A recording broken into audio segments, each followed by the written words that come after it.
Paul, my friend, allow me to introduce you, if I may. Um, and let's dive into this extremely compelling planetary, cosmological, hyper interdependent, interdimensional topic of the astrological nature of this total solar eclipse that's happening in a day or two. Now, I've taken a couple of notes here, Paul, about your background. Don't hesitate to interrupt or refine anything that I've said, add anything, and then we'll just dive into the interview conversation. Now, I am blessed to be speaking here, for those of you who do not know, Paul Margolin from Australia, an old beloved friend. A few things about his background. Both his parents are from Egypt. They came to Australia, if I'm not mistaken, 1950. And Paul grew up in Melbourne, came to Sydney in 1969, and uniquely, among many characteristics, grew up in one of the most affluent families, as I understand it, in Australia. And due to unexplainable circumstances, a deeply complex home life. And Paul chose to run away at the age of 15. And innovatively and courageously, I might add, I know the story pretty well, Paul turned his traumas, if you will, into opportunity, from my humble estimation. Paul will talk about that. And I would even dare say a superpowers. He became one of the world's finest flamenco guitar players, put himself through university playing flamenco guitar, and like myself, working in a petrol gas station at a young age, and began to what? Yeah, right. Paul put himself through law school. You're a lawyer, and also an arts degree. Became a builder, joined the motor trade, the luxury motor trade in Australia for 20 years. And one day, which we're going to dive into, Paul was stricken with an unexplainable illness that crippled his hands. If one could imagine, and Paul will talk about it, I hope, a flamenco player and the agility of our natural mobility, and one day, one morning, one evening, unable to even put on or take off his shirt. Radical interruption. He went on a healing journey, a radical healing journey. And where I was blessed to meet Paul after a few years of him starting, I can't even say the word starting, but creating what was known as Temple Byron in Byron Bay, New South Wales, Australia, a place that I had been frequenting. In fact, I went there as a Buddhist monk when I was thrown out of Burma in 1982, taught a retreat in Lismore, and later on kept coming back and going back. And I met Paul at the Temple Byron, where this temple, it's sort of the omega or the echelon of Australia, the preeminent workshop, retreats, a focal point, a locus of spiritual, mystical, human design. A variety of people from around the world would come there, like myself, blessed to be there based on Paul's goodwill, to share whatever we thought as valuable to the good people who would fly in, and also from Byron Shire. And I'm not sure exactly the circumstances why Paul and I met. It may have been when I was living there with my daughter and her mother back in 2007, 8, or 9. And I'd heard about Paul in the Temple Byron, and he offered, based upon my desire, to give a talk there. And eventually I heard about his astrological skill set, which he's very low key about, by the way, if you're tuning into this. And is it 30 years of ardent study, I think both of Western astrology and, if I'm not mistaken, Vedic astrology. And I think Paul has done hundreds, if not up to 1,000 or perhaps more, personal readings. He sold based on the development in the Byron area, the Temple Byron a couple of years ago. He chose to retire. And I've invited Paul and we've spoken to participate in this radical moment of intimate conversation and an interview, gleaning Paul's both, I want to say knowledge, but it's deeper than knowledge and insight into an area that's almost completely foreign to me, the astrological nature of existence and its influence on totality, the human, the trees, the birds, the animals, the unseen deities, the devas, the creatures, the lower creatures, the higher creatures, consciousness itself. And I might add that I've joked with Paul over the years that I'm a real disbeliever on astrology.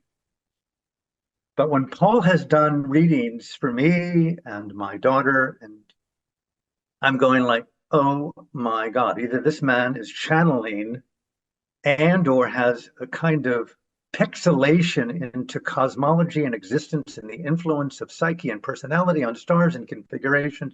Whoa, stop. He is hitting almost on every note with a skeptic repeatedly now for years. And so here we have this total eclipse, primarily visible here in North America. And I would like to turn it over to the conversation and introduce Paul to all of you who may be listening. It's an unplanned conversation. There's no real agenda, but we're going to start with Paul, if I may. I hope the introduction was accurate. We have on April 8th, 2024, a total solar eclipse. Let's just start with the most basic. What is going on April 8th? And to your psychic, intuitive, astrological eye, what is the significance of this total solar eclipse, Paul? Thank you, Alan. Thanks for all the kind words as well. Let's speak in basic terms without going into any real astrological detail. But basically, a solar eclipse is an astrological event when the moon passes exactly between the sun and the earth. And for a few minutes, in this case, roughly 4.5 minutes, the sun will be completely blocked out. So if you're, for instance, the solar eclipse is going to hit Northern America in this particular eclipse in the next couple of days. So what will basically happen is if you were in North America and you're looking up at the sky during the daytime, you would see the moon pass in front of the sun and will block out the sun, and everything will go not pitch black, but it will go dark, like dusk. In some cases, in some places, it could even be very dark, only for a few minutes. And then, of course, the moon will pass over the sun and the sun brightness will come back out. But going back, I mean, it's just enough. It's a natural phenomenon. Just like, for instance, we have a full moon, we have a new moon.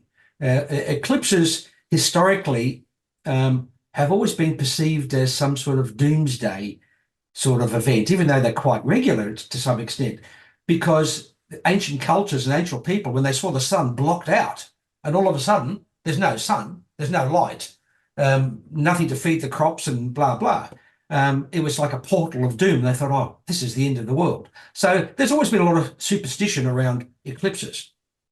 So that's basically, just to answer your question, that's basically what an eclipse is. It's just an astrological event of the moon moving and blocking out the light of the sun. Let me just jump right into an overarching question. What do you see from your understanding of astrological intelligence.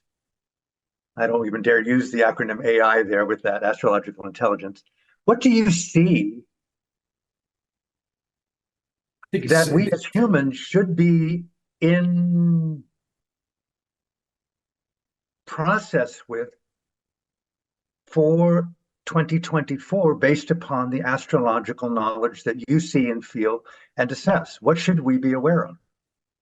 How can we be benefited from your knowledge about astrology in our lives today for this year? okay. Look, there's always a lot going on, as you put it, up in the stars.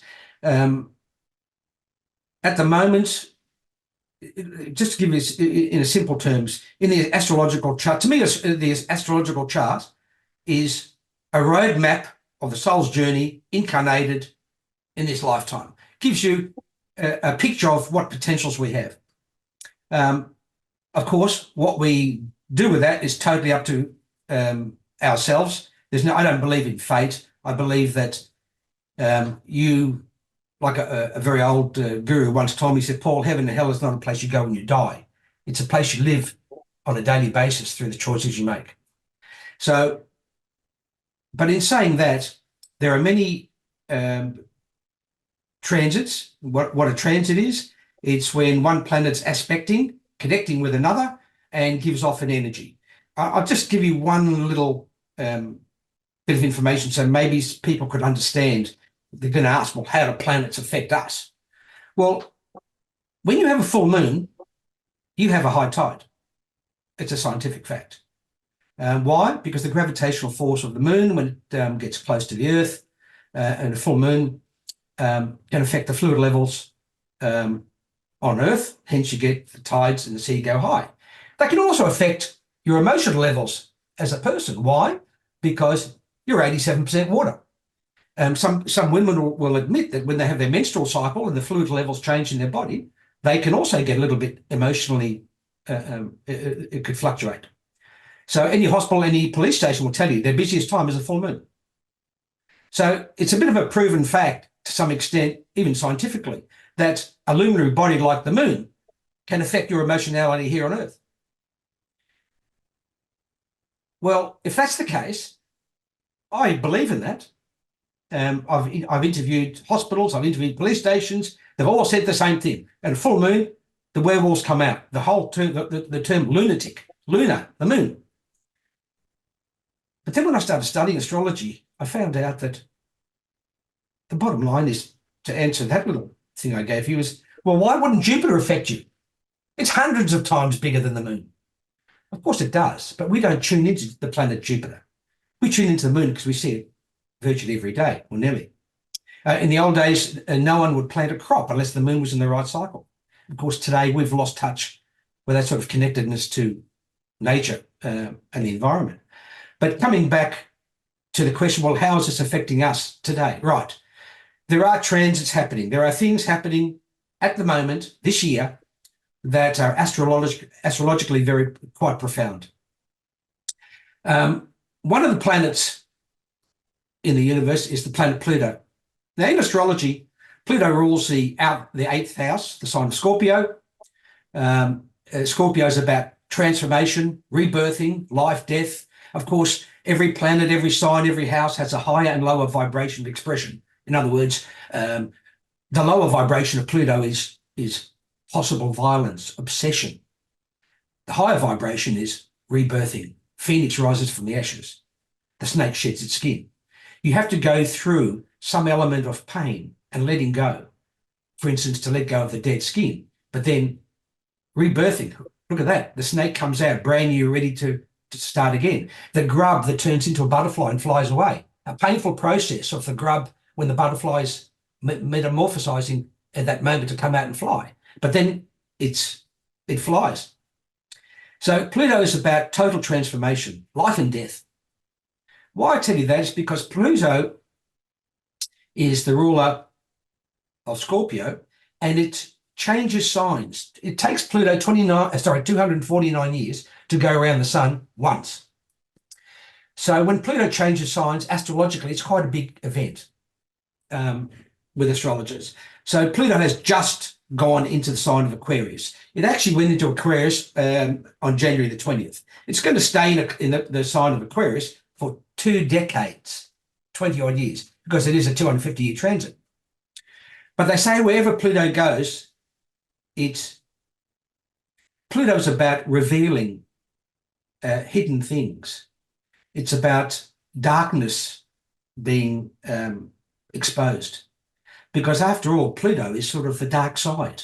Even in a lot of counselling we did at Temple Byron, I remember that a lot of that counselling was about looking at your shadow side, owning your own stuff, and then, of course, being liberated from you. Otherwise, it'll work on you from the inside without you even realising. So it's about the light and the dark. So Pluto is about life and death, light and the dark. So in 2008, Pluto went into the sign of Capricorn. What does Capricorn rule in astrology? Business. What happened in 2008? Oh, we had the GFC, global financial crisis. A lot of things were torn down in order to be obviously rebuilt. So Pluto has just gone into the sign of Aquarius. What does Aquarius represent in astrology? It represents people, the collective, groups, associations, ruled by the planet Uranus, the planet of innovation, sudden developments. So the whole idea of Pluto and Aquarius, because Aquarius is about the collective. A very wise astrologer once said to me, if you want to sum up Pluto and Aquarius, where we should be going with this, and she said, unity consciousness, not polarity consciousness. In other words, Aquarius is about people power. Pluto and Aquarius is about power of the people, the power of the collective. A group of people can change the world. One person, okay, you can judge, you can run away and hide, you can stand up, but you get a lot of people together, the power can be invincible. That's why governments and all these so-called elites that are possibly pulling the strings or running the show, and governments and a lot of authority, they can only succeed in what they're trying to do, whether it be a dubious agenda or something positive. They can only succeed if the people go along and obey the rules and obey the laws. So I think the whole idea of Pluto Aquarius is people power. So that's one thing that this eclipse is bringing out. And there's a couple of other major things. Let me right there. People power.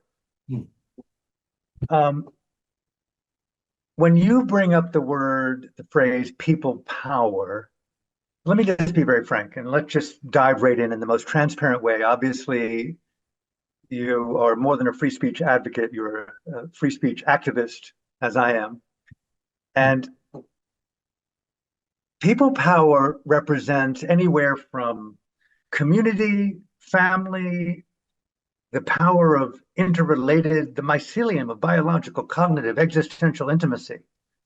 People power who are empowered because there's an angst in them that they see that they want to revolt, to rise up, to engage, to transform, the divine feminine in radical action. They're in revolution.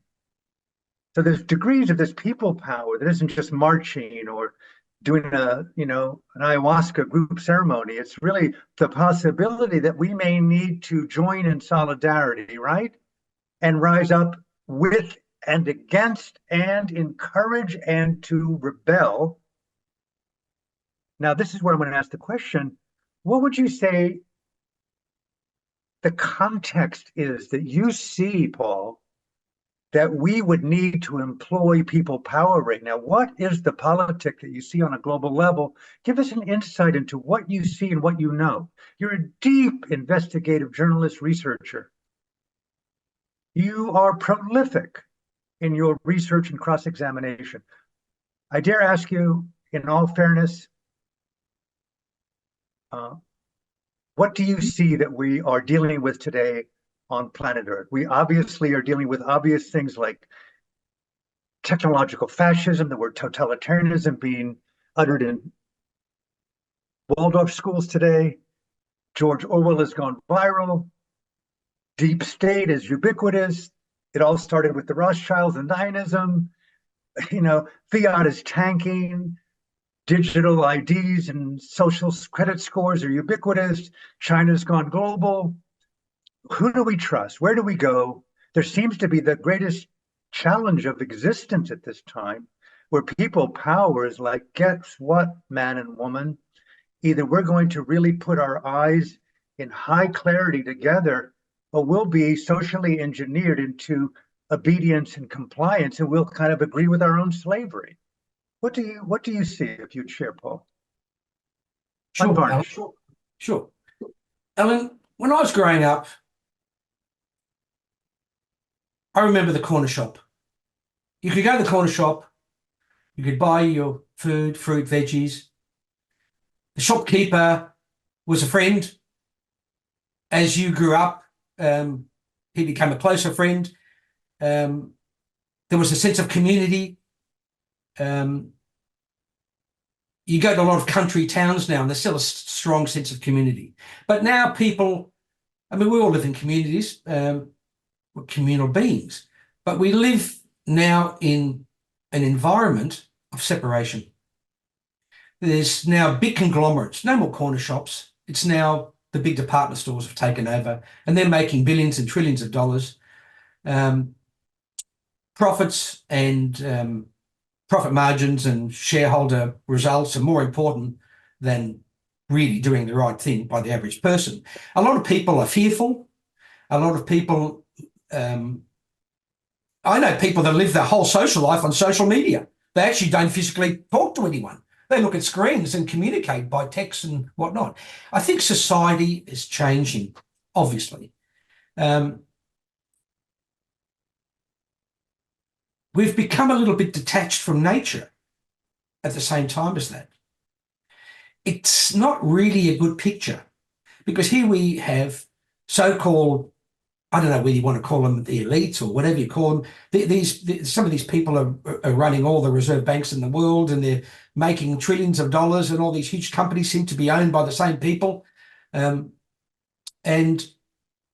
where does that leave the average person? The average person's a little bit scared. And then, of course, chuck in a bit of COVID and a bit of isolation and lockdowns and fear-mongering and whatnot. I mean, even look in the papers today, the level of violence with children. It's a lot of people are becoming paranoid. So it's the whole actual environment that's changing. It's becoming polarized, good or bad, rich or poor. There seems to be nothing, there's no mediation, there's no moderation. So a lot of people are trained to be overachievers and succeed. And of course, the definition of success, supposedly, is becoming wealthy. Well, I don't know about that one. I've sort of been on both sides of the coin there. And I always used to joke and say making a lot of money was the most expensive thing I ever did in terms of my own health. Nearly killed me.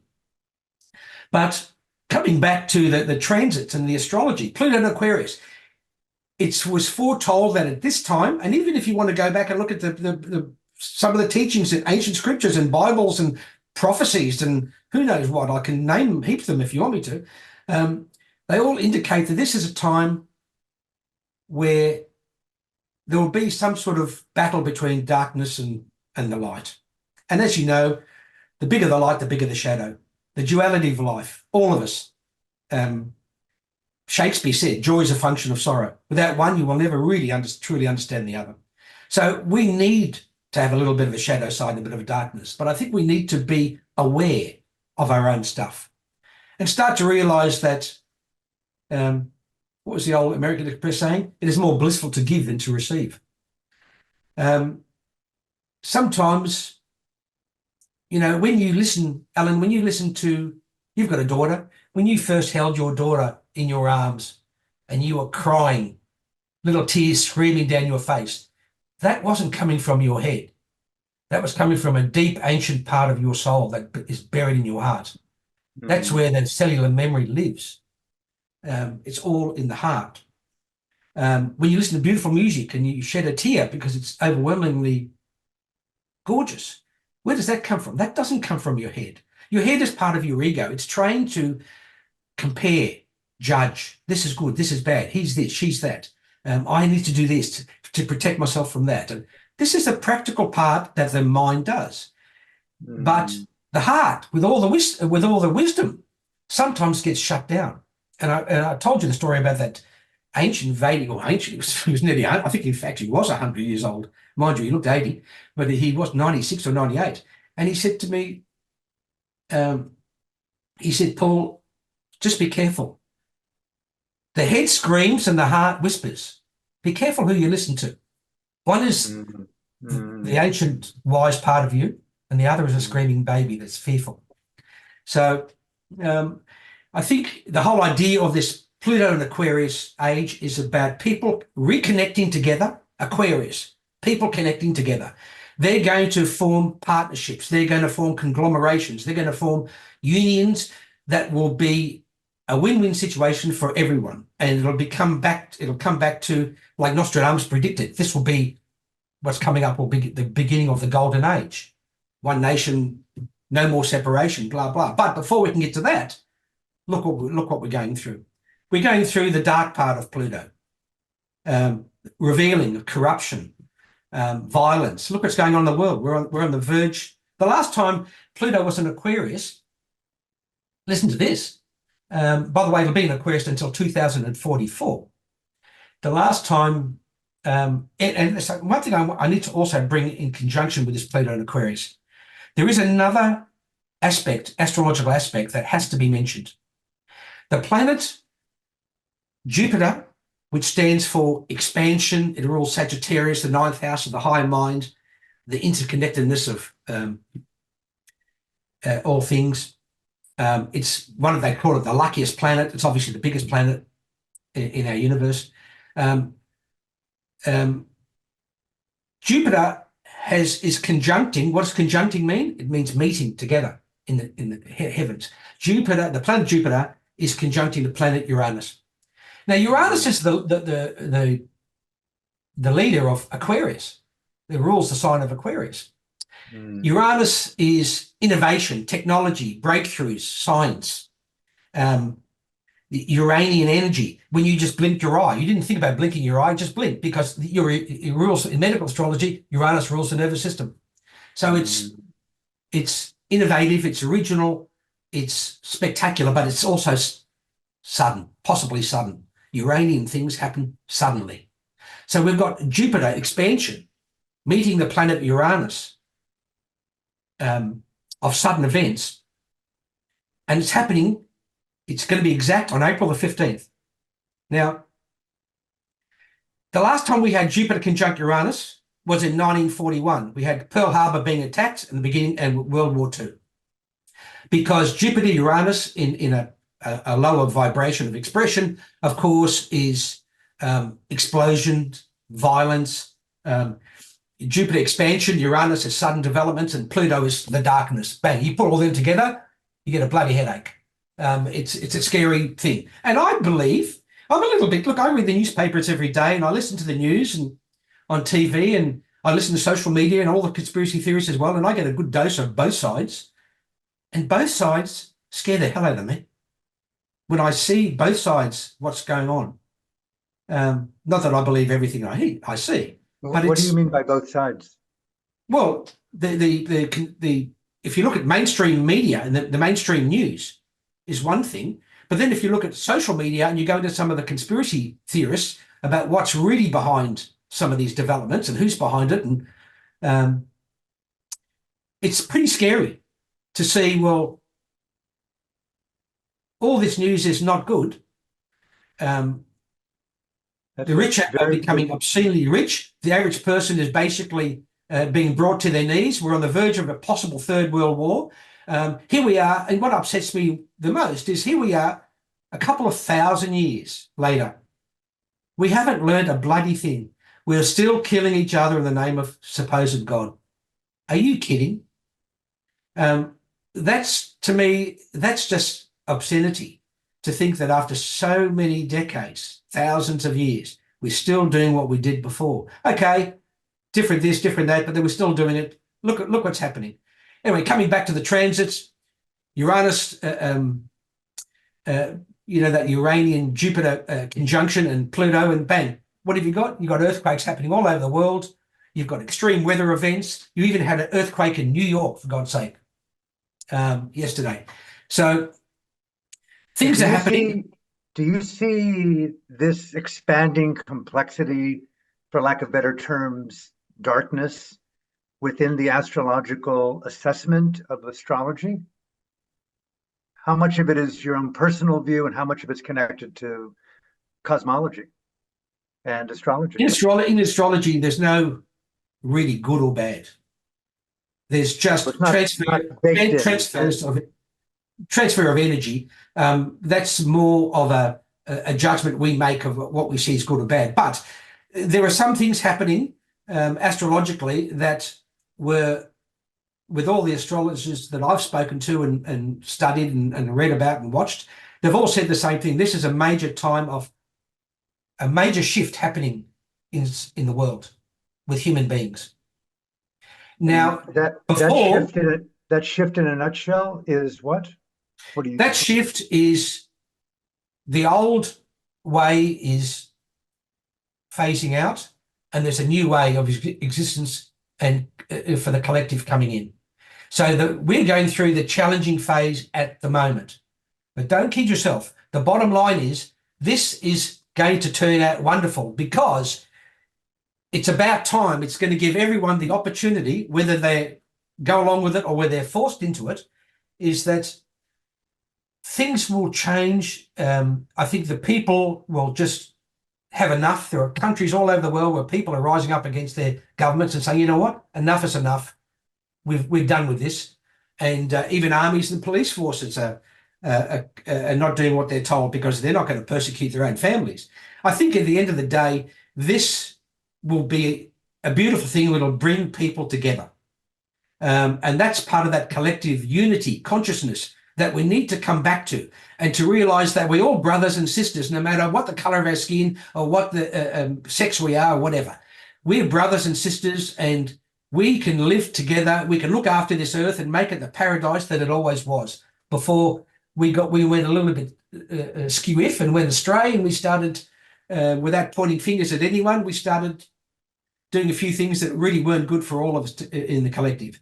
So beautiful. So I think this is the end result is we're going to find heaven, but we have to experience a bit of hell before we can do that. And I think that's just being realistic.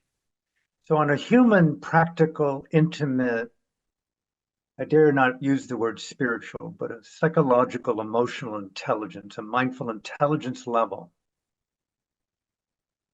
really down to the confluence of consciousness in context with the senses, and my feet right now, barefoot on the earth, embodied. That locus of experience right here and now is what you're pointing to in terms of self-empowerment, to feel the radiance of what nurtures beauty in your heart, right? Is that what you're, goodness in your community, kindness in your family? Let the revolution begin right inside of your own mind and heart, right? And let it radiate to the few people that are near and dear to you, that you communicate not negativity and be co-opted by the narrative of how dark it is and how difficult it is, and global fascism spreading faster than a virus, but to come home and learn how to kind of get naked and intimate with your own heart and spirit, to see the power of vulnerability, to lack of better terms, and to do little acts of grace, right? Is that what you're pointing to here? Yes. As our salvation? I think definitely. I think what you're saying is true. I'll give you one little example. By accident, it was actually by accident, I watched a little video on TikTok, and it showed a family coming home at Christmas and giving their little 7-year-old daughter a little puppy in a cardboard box that she's wanted for years. And the parents gave her the little cardboard box. She opened it and saw the little puppy, and she burst out crying with so much ecstasy and happiness. that she started to bawl her eyes out. And guess what?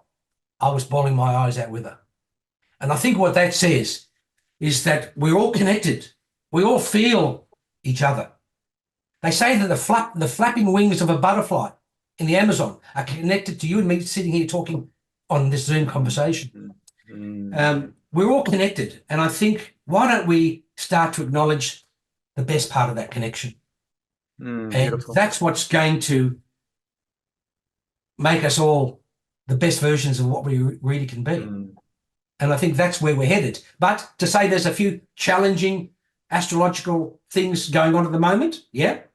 And just open the newspaper and look at the news. Do you need any more proof than that? But doomsday, it's not. I always have hope, and I'm an eternal optimist. I'm realistic about what's going on, and to say, yeah, maybe you have to take 2 steps backwards in order to take a step forwards. Who knows what? But we have no choice. Let me digress. It's not really a digression, but I want to get your opinion because you understand finance, banking really well. You know, while we are so-called embodying a more intimate, resonant mutuality, a more sacred reciprocity with our tribe, our family, our friends, our body, our yoga, our dharma, our meditation, there seems to be, Paul, and I ask you, bear with me, it seems to be a concerted, deliberate engineering, if you will, a manipulative coercion, corporate driven, digital, nothing new here in what I'm saying, fascistic mind grab. The next thing you know, as you mentioned to me, that banks are closing in some of the cities in Australia. There's a law that recently passed without even being voted on where digital IDs, right? Next thing you know, you can't get cash. Next thing you know, you're being under 24/7 surveillance more than you already are under 24/7 surveillance. Next thing you know, you can't even buy groceries at your so-called Whole Foods because you don't obey big sister, big brother, because you don't even know why you even crossed the line. So while we're loving and becoming radiant, beautiful expressions of human beingness, it seems to be that this other nefarious thing that kind of goes by the label of profit, privilege, patriarchy, and assholes that want to dominate existence, kill off a lot of people. And next thing you know, we're engineered into agreeable slaves, and we're happy, as Charles Schwab at the Economic Forum has said, you're happy owning nothing, doing nothing. You're happy in your house, twisting your thumb, meditating with your mala beads of denial, chanting your mantra of complicity, doing your microdosing of deception, doing your ayahuasca of, purging your wisdom rather than your trauma. Everything is topsy-turvy. So I guess what I'm saying is, it's how do you get a handle on what existential, spiritual, political, social activism looks like today, rather than just, and I dare say it, I just spent 14 months in Bali without shoes, pretty much naked, dosing, meditating, visualizing, writing, creating, dancing in my own fidelity with a few people. And meanwhile, the house is burning. How do we reconcile this individual, tribal, close to my own family intimacy with this global, political, social, existential, financial engineering of radical control of the human species, of the planet? It's commonly talked about, as we know, we've talked about it quite a bit. It's a tough question, but I want to keep it out there in the middle rather than, quote, bypass the possibility of being imprisoned in a digital web, and your freedom now is basically so contorted. You're living in a kind of narrowing box. Lost your Totally home, understand lost what you're your saying. car, And what you're saying lost your is, food. yeah, totally understand what you're saying, and it's very true what you're saying. But Alan, I'll say this: don't underestimate humanity. I believe that. I mean, I'll give you an example. When you're talking about the so-called banks closing, cashless society, they're going to control you, digital currencies, lockdowns, blah blah.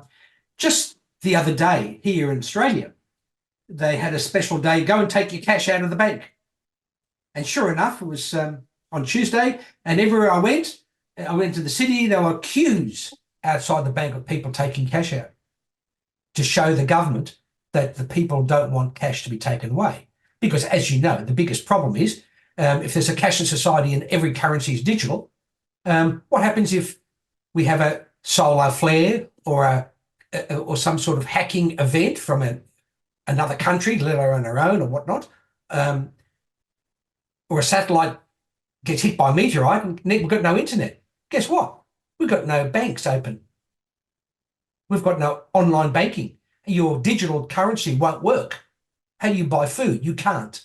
So there's an element to the need for cash. And I think most people, admittedly, we're using less cash than we used to, and we're doing more online banking. I certainly am. I'll admit it. I'm paying my bills online. But to say that you can get rid of cash and just keep a digital currency, the answer to that for me is no, I wouldn't accept that. And I don't care what rules and regulations they try and put on me. I will not comply. Now, I would imagine there are a lot of people in the world, let alone in Australia. There are a lot of people everywhere that just will abide by what they're told to do because they can understand why, they can see a bigger picture, and it sort of works. But all of a sudden, when you start to realize you're being controlled, people feel it when they're being controlled, when they're being manipulated, when there's some darkness involved. Don't underestimate the human spirit. You can feel something's not right. And that's when people start to rebel and they say, no. And when the day comes to March, I'll be there on the front line with all my mates saying, no, I'm not doing this anymore. And that's a powerful story. Very interesting. I'm listening to myself, listening to you, and thinking about what I would think and what I would say, that kind of dialogue, that kind of Artie Lang intersubjective interiority that goes on all the time with communication and conversation. Thank you, Paul, for taking this time. It's so meaningful to be in communication. I think that is what I'm feeling. What you're saying is learning more of this ancient art of, for lack of better terms, non-aggressive intimacy, non-aggressive communication, the power of and the beauty of disagreement, not as a fault or problem to correct, the vocation of affluent diversity. Sacred reciprocity to me isn't like narrowed intimacy, it's expanded possibilities of diversity. I don't want you to dance in obviously the way that I dance. Lovemaking is, what is that? The intimacy of consent and spontaneity. Where have we lost this so-called sacred art of communion rather than collective violence? And let me just say a few words about that, because I've spent a few months and few years sometimes in areas of extreme conflict and war zones. Burma, my spiritual home, undergoing a genocide of democracy right now, many friends being executed, many people in prison. My friend Aung San Suu Kyi, based on a legacy media driven witch hunt that vilified her. She's locked down in social isolation in a prison cell in central Burma. My point is that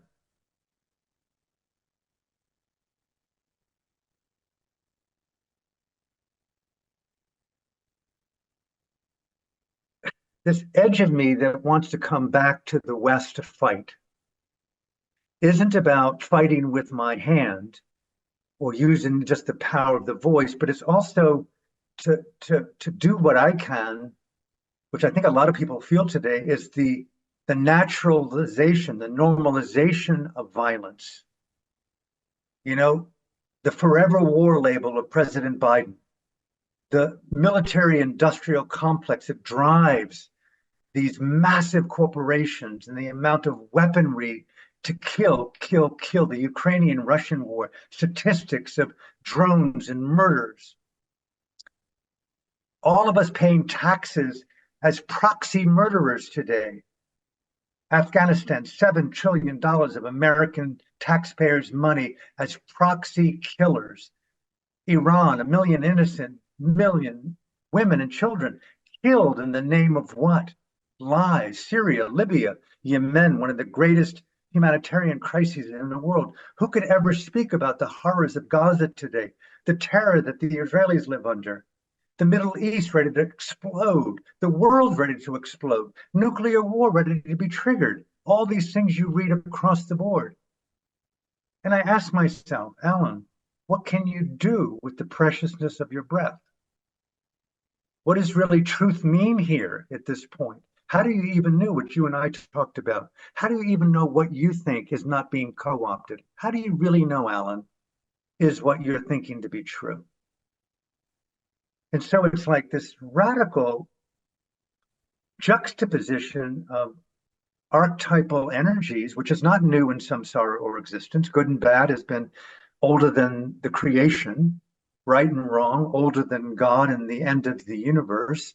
And so this issue of freedom has been lost. The Universal Declaration of Human Rights, it's rooted in conscience and dignity, all being basic, which are in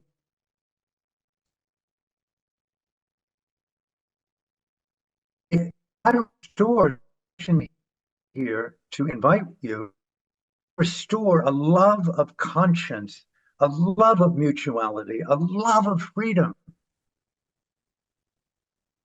And how do we get leaders that are not just propagating insanity? How do we get rid of these guys? Get rid of them. Stop voting for the idiocy of expanded insanity. And so that is a kind of rant. I just wanted to share it because I know a lot of people feel it. I know it's not an easy area to dive into, but anything at all, Paul, that you want to go, please take a moment and share what feels to be true for you. Alan, yeah, there's one thing astrologically I want to say, but before that, I'll just say this. I think, as I said, things have to get a bit worse before they get better. I think people are starting to get fed up. People around the world in various countries, many countries, are marching against their own governments. In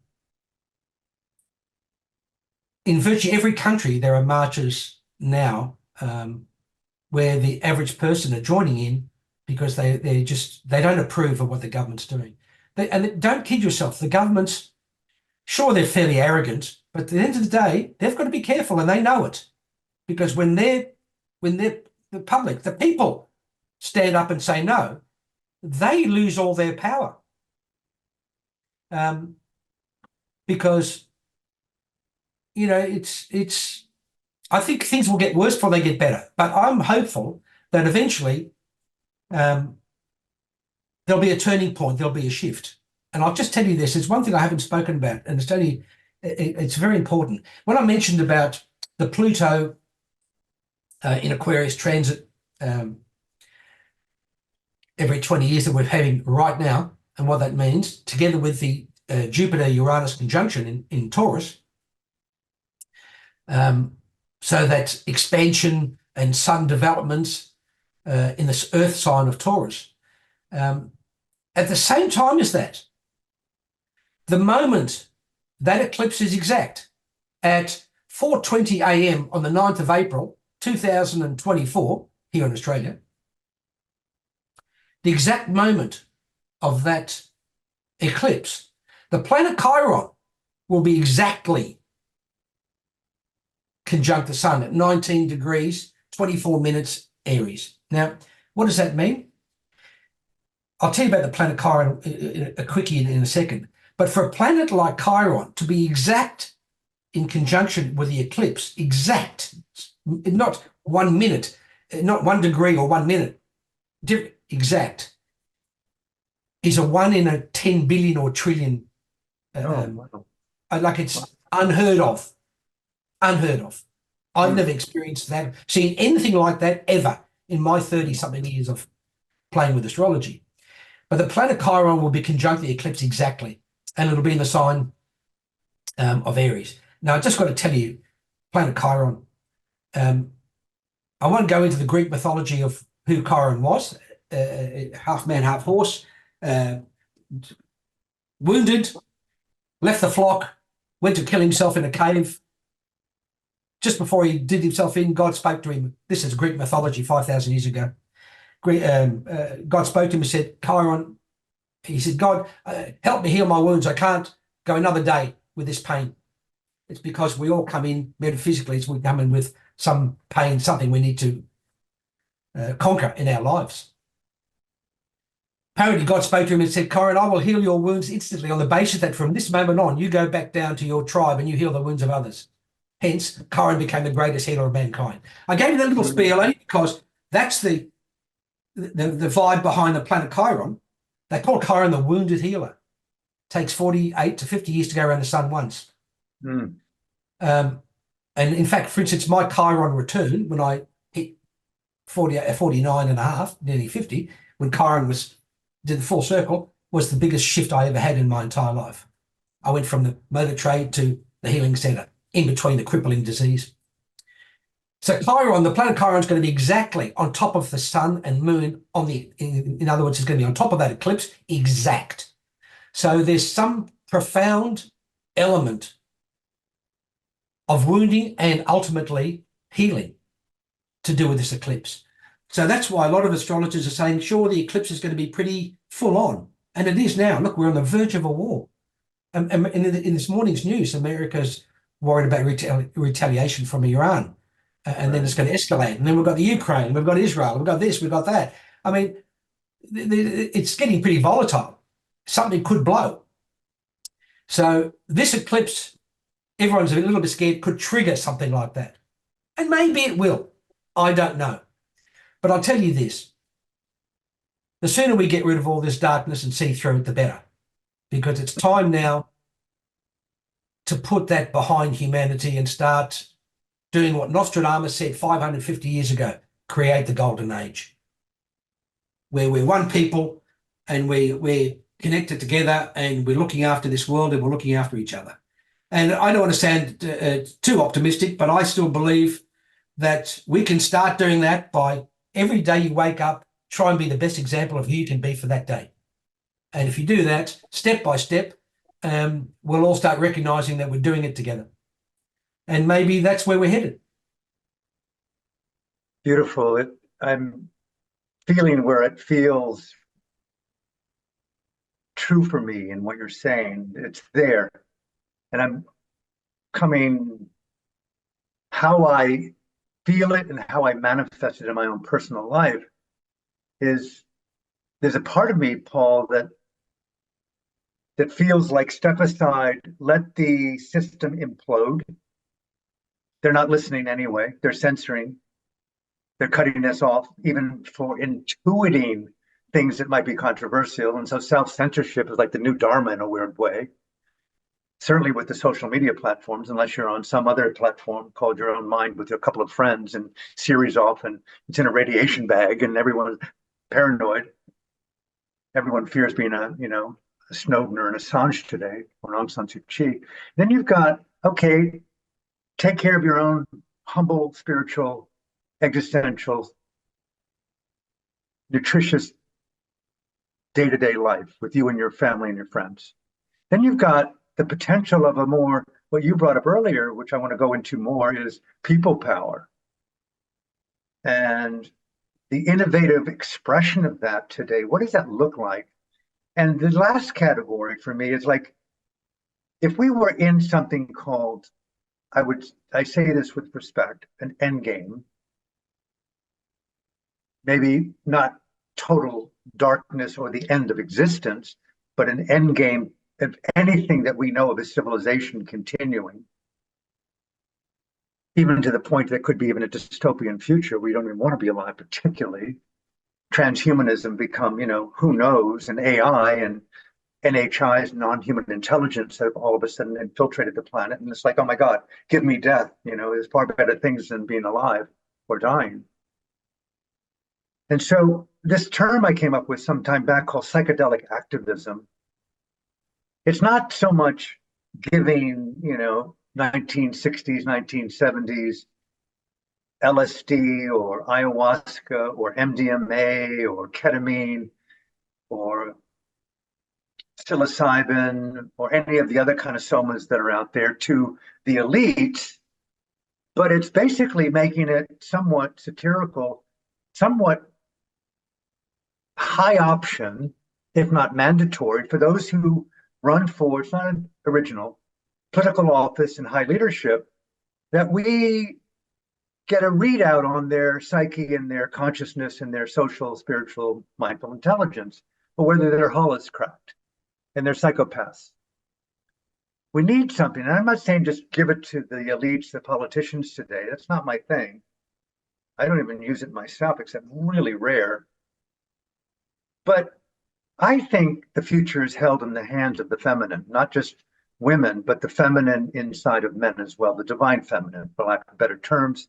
What that points to, I'm doing a book right now called Patriarchy, Authoritarianism, and the Role of the Divine Feminine in Contemporary Society, Conversations with Visionary Women. It's been 2 years in the making. We've got about 10 long-form interviews. I've got 10 more to go.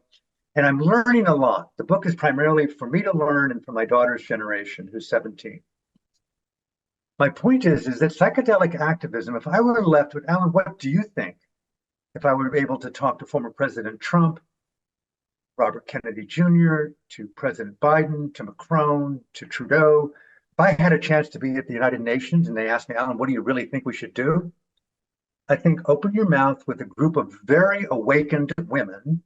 They'll fly you to Byron Bay or Sydney or Vancouver or Sedona or Maui or Bali, somewhere that's sacred, and just get down and see what a moderate dose of consciously administered psychedelic does with women holding psychic space, conversational intimacy, to possibly feel into some of these innate things that you call powers that are really traumas, unrecognized primordial forces of fear, greed, shame, and doubt, and sexual inadequacy, which I think a lot of what we see in the world in terms of violence is about sexual repression. I don't mean just intercourse, but I mean just the power of that feeling inside of the vessel of the conscious mind, sensuality. And we need intervention right now. So psychedelic activism, I think, should be brought to Davos and advocated as support groups for leaders around the world, the corporate elite, including Mr. Schwab. He should lead the pack. Okay, what is this? What does MDMA therapy do? What does ketamine therapy do with 5 women who are sitting with me that are absolute savants and caring women, old, young, medium, different nationalities and cultures, and learn the art of crying. When I've done psychedelics and I've been contracted and in fear, I've wept my way through the complexity. I think that is the only portal that I could see that could possibly interrupt this diabolical momentum towards a third world war that could even be already in process. And maybe there is the people power. Maybe there's a global revolution. Maybe this is the greatest spiritual battle instead of our lifetime or of life. But God forbid, man, I would just much prefer not to be in a battle, Paul, and let those elites and those power sources, psychedelic activism with women of your choice and other women who are qualified, not necessarily medical professionals alone, holding sacred space and see what you may not see. Give yourself a chance. As John Lennon, give peace a chance, Mr. Trump. Give peace a chance, Robert Kennedy Jr. Give peace a chance, Mr. Biden. Give peace a chance, President Netanyahu. Give peace a chance, Hamas. Give peace a chance, Ming Online dictator in Burma. Give pause. That's right there is my thing, is how to create pause, a ceasefire in our own lives from the habit of being right. You've seen every spiritual teacher in the world, nearly, including the people closest to His Holiness the Dalai Lama, people close to Pope Paul, Pope Francis, every spiritual teacher in the world, pretty much. For Paul, you have a unique wisdom. If you were just saying, Alan, this is what I want the world to know about what I know, what I've learned, and what I hope happens. May I invite you to speak to the United Nations? Speak to the Prime Minister of Australia. Paul, you're a wise man. What would you like us to know? What would you say? I don't mean to put you on the spot, but you're a gifted mind, a gifted brother, a gifted human with impactful choices. How to heal. Look, Alan, what you're saying is beautiful, but I think also you need to look. I've known you for a long time. Look what you're doing. You're one person that has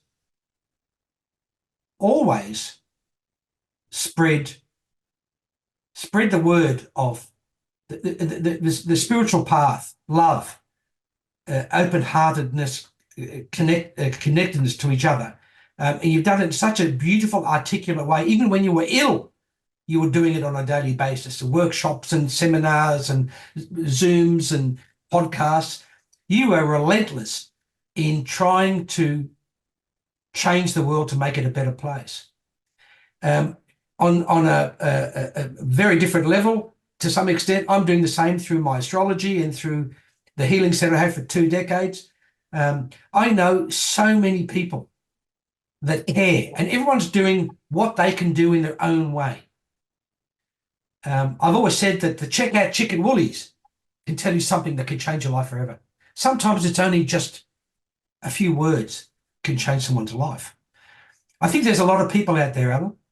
There's a lot of people that hear me, that hear you, that hear all the thousands of people that are doing all the same thing. They're all trying to bring us all back together, back into a place that we want to live. And sure, there's a dark element, whether you want to call it the cabal, you mentioned the WEF, some of these corrupt governments and whatnot. But I think the time has come, and being an astrologer, I sort of half are confident to be able to say it. The time has come when all that is being now exposed for what it is, and it will end. And there will be a new start and a new beginning. And what you and I and many, many people are doing are planting seeds. All you have to do is plant the seed, because everyone is a fertile little garden where the love can grow. It just needs, people just need to feel they're in a safe environment in order to really bring out the best in themselves. Most people are very protective of themselves, and because of that, it's the old saying, attack is the best defense. So I think what you're doing is unbelievably valuable. Maybe there's a bit more shit we've got to go through, excuse the expression, but I think ultimately the shift has already begun. It started. And looking at the chart, with what I'm seeing in the chart, boy, oh boy, there's a lot more to come. And this eclipse is just the beginning of it. That's the starting line. Boom, the starting line. The gun goes off. Well, that's the eclipse. And the planet Chiron, the planet of ultimate healing, is there above it all, being the observer. So I'm confident, but I think you also have to be a little bit careful, and you have to be cognizant of the fact that we are in so-called dangerous times, and maybe a level of volatility we're not used to, and instability in the world, and because of that, a lot of fear.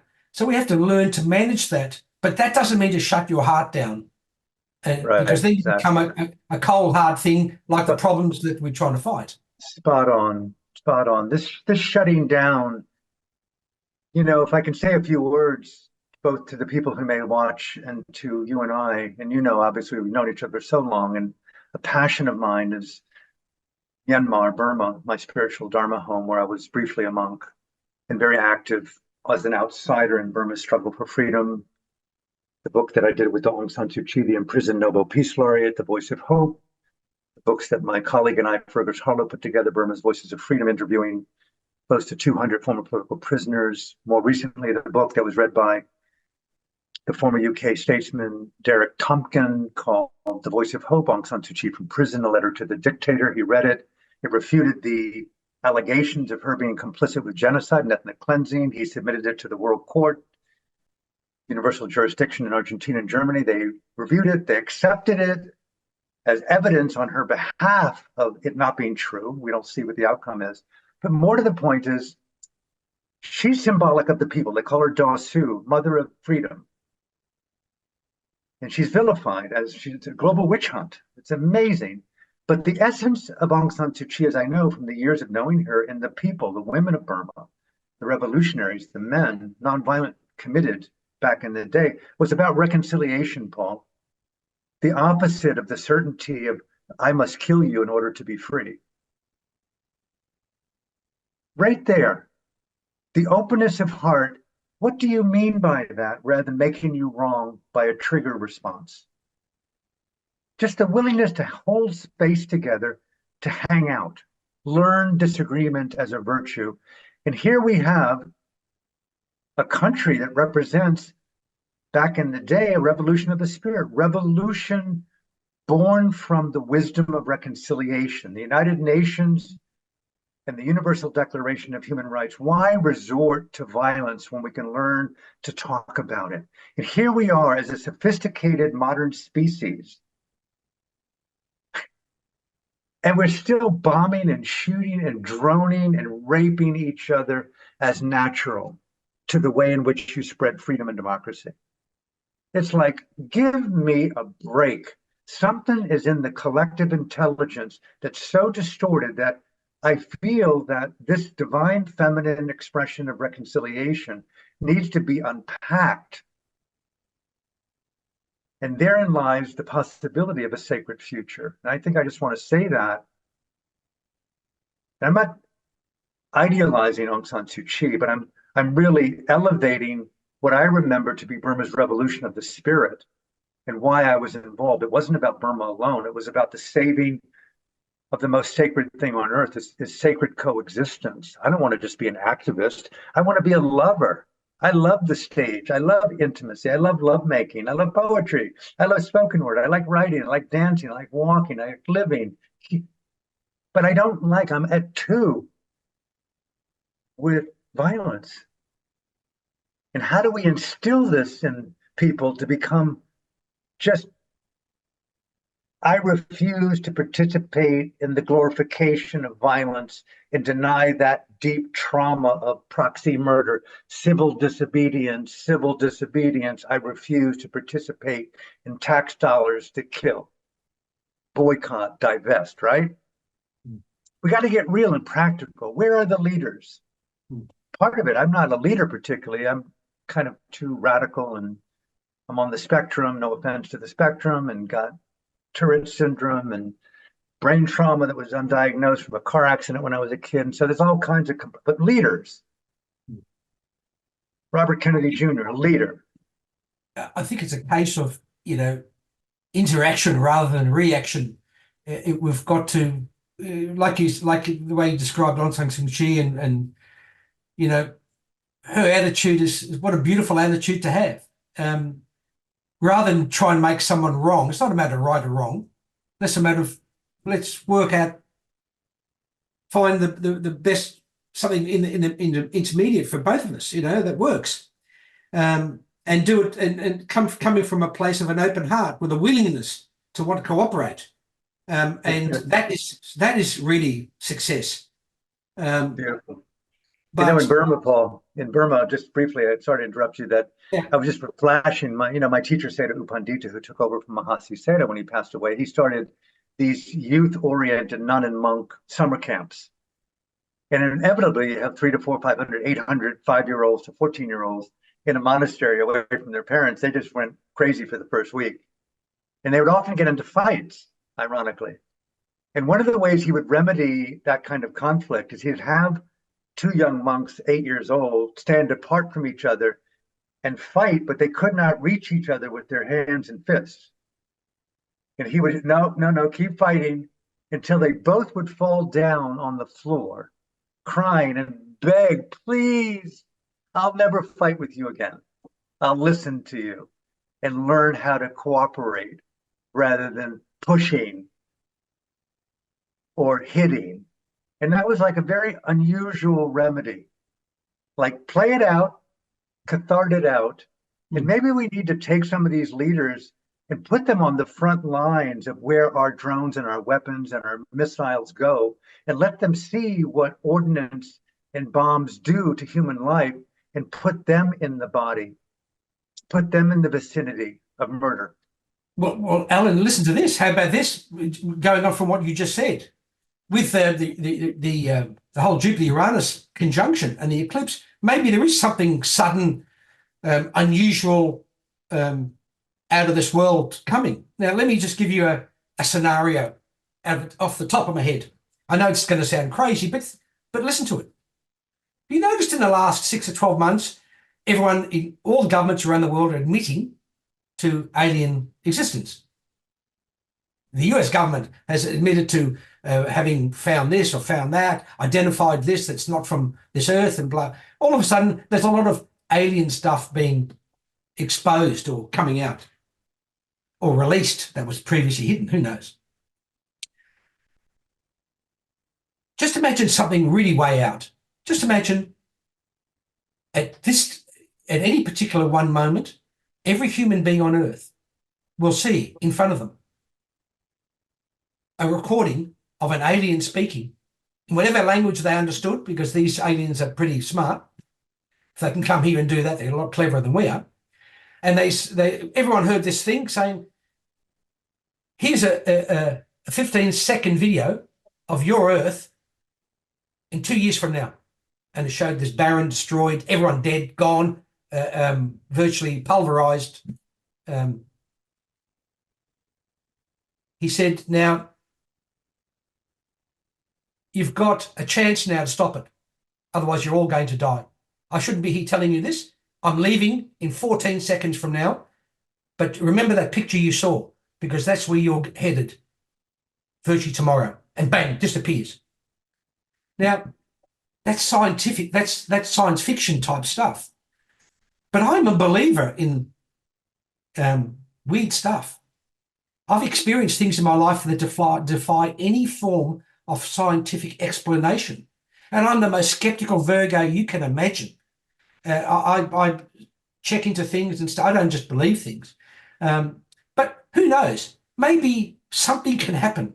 Maybe it's time for something to be unveiled, or for some information to come to us that could literally change the shift of where we're headed, to the point where we're going from one direction into the totally other direction simultaneously.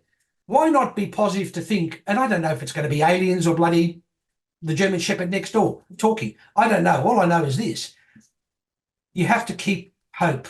You have to believe that we can make this a better place. And it's up to us as a collective to do it.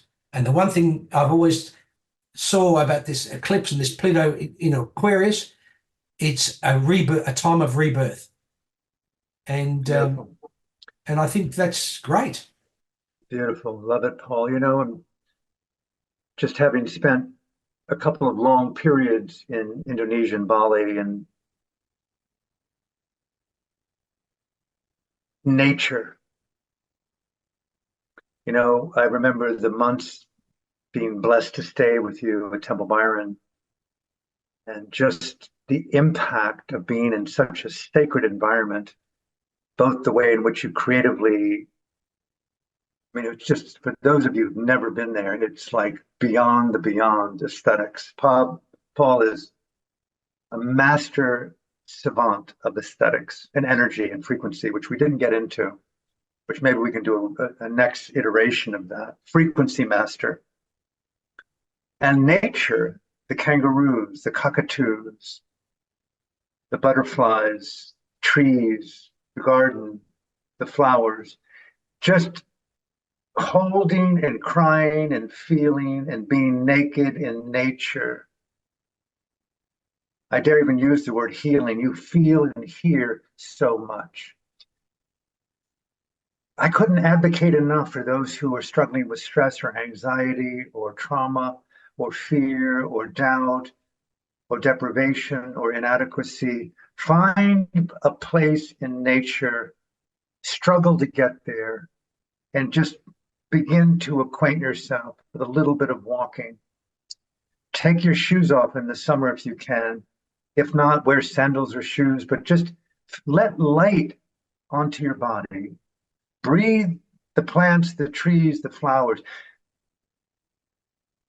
De-psychedelicize your need to do another healing journey and see what it means to embrace the sacredness of breathing as an ambient being, an eternity here in this strange, invigorating, maddening miracle. Come home is what I kept telling myself. Alan, you're not healing. You're not dying. You are abiding in the mystery and doing the best you can to utilize the agency of choice within a hell of a lot of conditioning. And okay, and the influence, Paul. I've often gone on and on about the power of the monastery, which is beautiful, but there's nothing like the power of nature. And coming into the yoga of just being embodied in my breath, eating well, sleeping longer, listening to my own, it's not aloneness, it's belonging in a new way. So I'm just kind of ranting on here a little bit about what it meant to be kind of yet another person in Ubud, but nature is everywhere. Find it, right? Parks. And I think therein lies the first step of greeting your hope and possibility with something that's naturally reciprocal to elevate the best of you is the return to nature. Even leaders, I would say, return to nature. And the last thing I want to say, Paul, and then I'll turn it over to you to say whatever final words you want to share, is my colleague and I, Fergus Harlow, who's from Edinburgh, Scotland, longtime allies, friends, and colleagues, we started a campaign called the Use Your Freedom Global Campaign, useyourfreedom.org, that's calling for the immediate release of Burma's Nobel Peace Laureate Aung San Suu Kyi, President Win Myint, and all the other unlawfully democratically elected leaders in Burma. The entire government was imprisoned or murdered and or executed, along with over 20,000 other prisoners of conscience at this moment in the gulags of Burma, being tortured, raped, starved, diseased to death, and tortured. Virtually, the world is crickets, silent. And the country's undergoing a genocide of democracy and possibly a genocide of the population. And there is resistance. The people have risen up, but it's a colossal complication. Useyourfreedom.org, check it out. It's not just about Burma alone, but it's a lot of what I've shared today and what a lot of Paul has shared today. It's hope and action to begin to see, okay, I can take conscious, mindful actions to support freedom. And we're giving away free copies of our last book called The Voice of Hope, Aung San Suu Kyi. You can download it for free on the website and share it wherever you so choose. So from my heart to yours, of both who are listening, thank you for your patience and embrace of this conversation. And Paul, beloved Paul, please take your time, share anything at all that might be important to you or people who may be listening, or both. Alan, I only want to say one thing. It's a little story. It'll take a few seconds. I had told you that 96 or 7-year-old Ayurvedic astrologer was finishing his 5-day workshop, and I'm walking him out the gate, Temple Byron, to say goodbye to him. Beautiful old man, spoke very broken English. But as we were walking out, he said to me, put his arm around me, and he said to me, Paul, how are you going on your spiritual path? I said, Doctor, I don't know. I don't read any books anymore. I don't do any workshops. I just water the garden. And he stopped in the driveway, and he turned, he looked at me right in the eyes with his piercing look. And he still had his arm around me. He said, Paul, let me tell you something. I've been on the spiritual path for nearly 100 years. And my family have been on the spiritual path for 300 years before me. And we have all only ever learned one thing. I said, what? One thing? He said, yes. He said, the spiritual path is learning how to open your heart to yourself, truly. He said, when you open your heart to yourself, you will open your heart to every other living thing on earth. You will feel the interconnectedness of all life. You will vibrate on such a high level that you will just wake up in heaven and you will live in heaven every day of your life. He said, the rest, my friend, and he tapped me on the head, is entertainment for your mind. And he turned around and walked out the door. And there I was in tears, watching him walk out thinking, how simple is that? How true is that? And I think it's about time that we started to stop and open our hearts to ourselves first, honor ourselves, and then look around and let's give everyone else around us a bit of a hand. And just Beautiful. enough people do that, we'll win. Thank you, brother. Thank you, Alan. Wonderful to see you and talk to you again, my friend. Beautiful, beautiful. Until soon, Paul. Connect with you again. From my heart to yours. Thank you. Absolutely. Thank you, Alan. Bye-bye.